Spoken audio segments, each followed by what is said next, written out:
பாடல் 21 மங்களையே என்று தொடங்குகிறது. சென்ற பாடலின் இறுதி வார்த்தை மங்களை.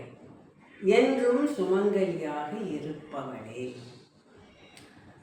செம்பொற்கலசம் போன்ற தனங்களை உடையவளே, மலையவளை மலையில் முதித்தவளே, சங்கு வளையல்கள் அசையும் செம்மையான கரங்களை உடையவளே, சகல கலைகளுக்கும் தலைவியே மயில் போன்றவளே, அலையடிக்கும் கங்கையை தலையில் தாங்கியிருக்கும் சிவபெருமானின் இடப்பாகத்தில் இருப்பவளே, பிங்களையே பொன்னிறத்தவளே, நீலியே நீல நிறத்தில் இருக்கும் காளியே, சிவப்பு வண்ணத்தில் இருக்கும் லலிதாம்பிகையே, வெண்மை நிறத்தில் அருள் பாலிக்கும் வித்யாதேவியே, பச்சை நிறத்தில் ஒளி பொங்கி திகழும் உமையவளே, உன்னை எப்படி நான் பாடாமல் இருப்பேன்? அம்பிகையே, உன் புகழை எப்படி நான் பாடாமல் இருப்பேன் என்று வினவுகிறார் அபிராம பட்டர்.